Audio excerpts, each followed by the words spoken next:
America నుండి ఇండియాకి డబ్బులు పంపాలంటే ఇప్పటికీ ఆ పాత పద్ధతులేనా? అందుకే వచ్చేసింది మైపర్సు. Download now.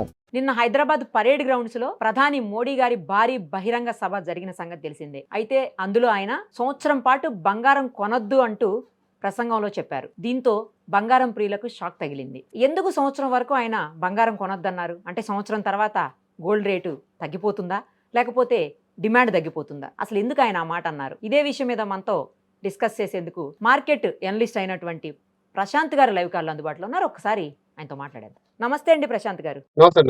డైరెక్ట్ గా ప్రధానమంత్రే అలా అనడం కొంచెం ఆశ్చర్యానికి గురి చేసింది అందరినీ. అందులోనూ బంగారం ప్రియులకు, ముఖ్యంగా మహిళలకు కొంచెం బాధగా అనిపించింది. ఎందుకు సంవత్సరం వరకు బంగారం కొనొద్దు అని చెప్పేసి ఆయన చెప్పారు. అంటే చాలా వస్తువుల విషయంలో చెప్పారు, కొంచెం ఖర్చులు తగ్గించుకోండి అన్నట్టుగా కూడా ఆయన చెప్పారు.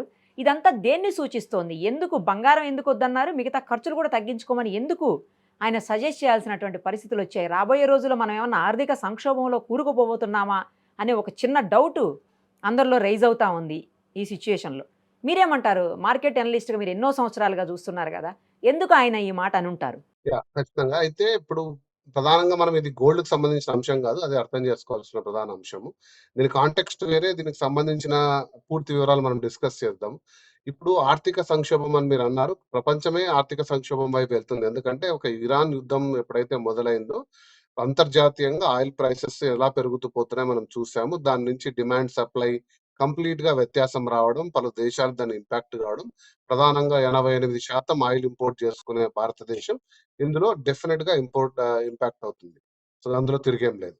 అయితే ఇప్పుడు మనం తెలుసుకోవాల్సిందేంటంటే, ఇక్కడ మనకు గోల్డ్ అనేది కాదండి. ఏదైనా సరే మన భారతదేశం ఇంపోర్ట్ చేసుకుంటుంది అంటే, ఏ దేశం నుంచైనా. అది మన రక్షణ వ్యవస్థకు సంబంధించిన ఫైటర్ జెట్లు గానీ, బంగారైతేనేమి, మిగతా ఏవైనా గూడా ఇంపోర్ట్ జరుగుతుంది అంటే, మనం వారికి పే చేసేది డాలర్స్‌లో. సో, మనకు డాలర్స్ పైన భారం పడుతుంది. అంటే భారతదేశం ఏదైతే ఎక్స్‌పోర్ట్ చేస్తుందో, మనం ఎక్స్‌పోర్ట్ చేసేటివి ఏవైనా ఐటీ సర్వీసెస్ ఎక్స్‌పోర్ట్ చేస్తాం. ఫార్మా రంగంలో ప్రముఖంగా వ్యాక్సిన్‌లు, మందులు వంటివి ఎక్స్‌పోర్ట్ చేస్తాం. పలు రకాల క్లోతింగ్ ఎక్స్‌పోర్ట్ చేస్తాము. జ్యువెల్లరీ అంటే బంగారు, ముడి బంగారు తీసుకొని వాటిని ఆర్నమెంట్స్‌గా ఎక్స్‌పోర్ట్ చేస్తాం.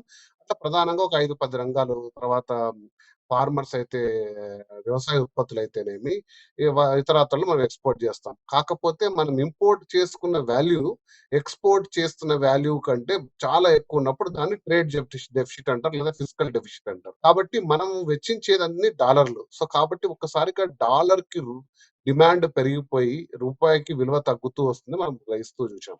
దాదాపుగా రూ. 95 దాటిపోయింది. సో, ఈ బలహీనపడుతున్న రూపాయి, బలపడుతున్న డాలరు మన దేశీయ విదేశీ మారక ద్రవ్య నిల్వలంటారండి. అంటే మన దేశానికి విపత్కరమైన పరిస్థితుల్లో ఆదుకోవడానికి మన రిజర్వ్ బ్యాంక్ దాదాపుగా $700 బిలియన్. అంటే మన లెట్స్ సే ఒక 6 నెలల నుంచి 12 నెలలు మన ఖర్చు, మన భారతదేశ ఖర్చు అంతమైన మనం మన దగ్గర పొదుపు చేసుకొని పెట్టుకుంటాం. అవన్నీ కూడా డాలర్ల రూపంలో, బంగారు రూపంలో, స్విస్ ఫ్రాంక్స్, జపాన్ యెన్ ఇట్లా వివిధ దేశ కరెన్సీల్లో పెట్టుకొనుంటాం.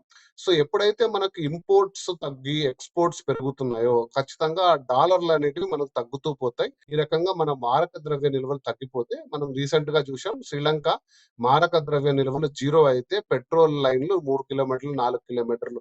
ఎందుకంటే దేశం పెట్రోల్ ఇంపోర్ట్ చేసుకునే పరిస్థితుల్లో లేదు.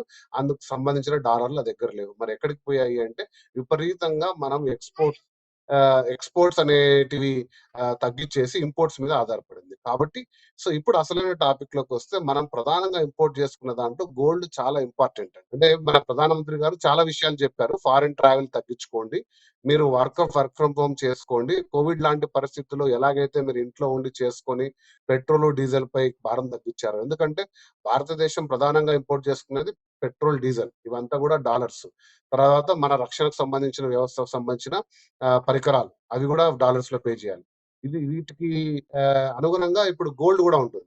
గోల్డ్ ఎలా ఉందంటే, దాదాపు లాస్ట్ ఇయర్ మాత్రమే $70 బిలియన్ గోల్డ్ మనం ఆహ్, ఇంపోర్ట్ చేసుకున్నాం. ఇవన్నీ గూడా డాలర్స్‌లో పే చేయాలి. సో, ఇవన్నీ గూడా ఆర్థిక భారం పడుతుంది. ఆఫ్‌కోర్స్ కట్టింది మనమే అయినా కూడా మీరు నేను రూపాయల్లో ఇవ్వగలం.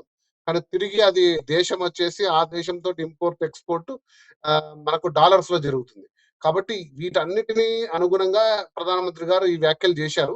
అది ఎంతవరకు ఏంటి అనేది మనం మనం పర్సనల్‌గా నాకొక అభిప్రాయం ఉండొచ్చు, మీకొక అభిప్రాయం ఉండొచ్చు. కానీ దేశం మొత్తం గూడా కొంచెం పొదుపు పాటించండి. మన రూపాయిని బలపడే ప్రయోగం చేయమని చెప్పి చెప్తున్నారు. అదే అందులో జరిగింది. సో దీని మీద ఎలా ఇంపాక్ట్ ఉంటుంది గోల్డ్ అనేది అంటే మనము ఇంపోర్ట్ చేసుకోవడం తగ్గినంత మాత్రాన అంతర్జాతీయంగా గోల్డ్ వాల్యూ ఏం తరగదు.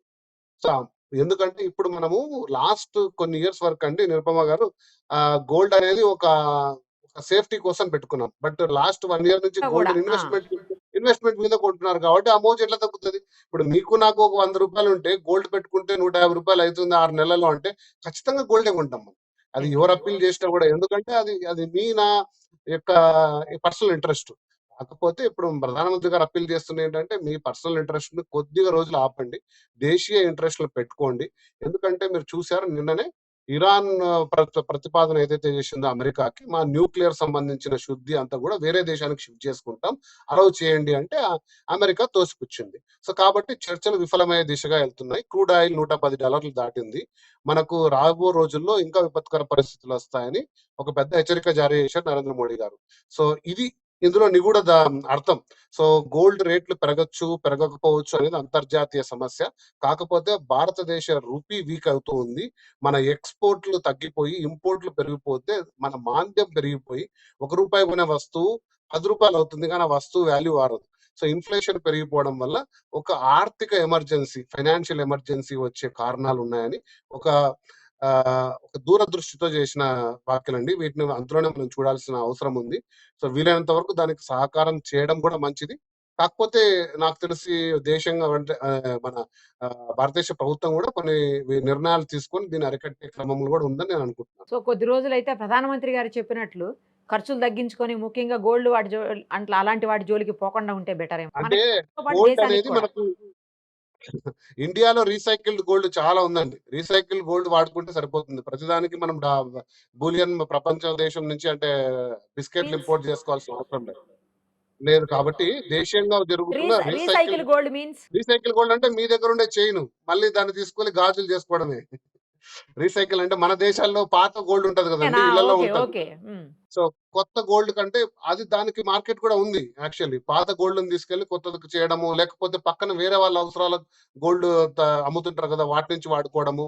అలా కాకుండా ప్రతీదీ మనం కొత్తది ఇంపోర్ట్ చేసుకోకుండా కొద్దిగా మనం రీసైకిల్డ్ గోల్డ్ మీద ఫోకస్ చేసుకున్నా కూడా బాగుంటుంది.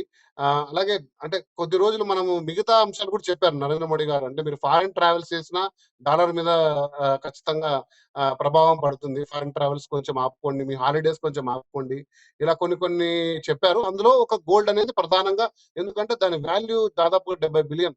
అంటే మన 10-15% మన దేశీయ నిల్వల్లో మారక ద్రవ్య నిల్వల్లో 10-15% హైయెస్ట్ మనము గోల్డ్ మీద పెడుతున్నాం. ఇప్పుడు రక్షణ వ్యవస్థకు సంబంధించిన అంటే కూడా మనం ఆపలేం. దాన్నేం చేయలేం. అది ఖచ్చితంగా మన దేశంగా అవసరాల కోసం తీసుకోవాల్సినటివి. సో అనవసరమైన ఖర్చులు ఏమైనా కొంచెం ఆపండి అని చెప్పారు. బట్ ఈ ప్రభావం అనేది గోల్డ్ ప్రైస్ మీద అయితే పడుతుందని అనుకోవట్లేదు.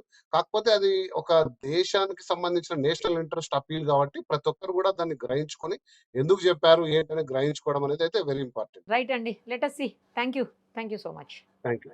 Thank you.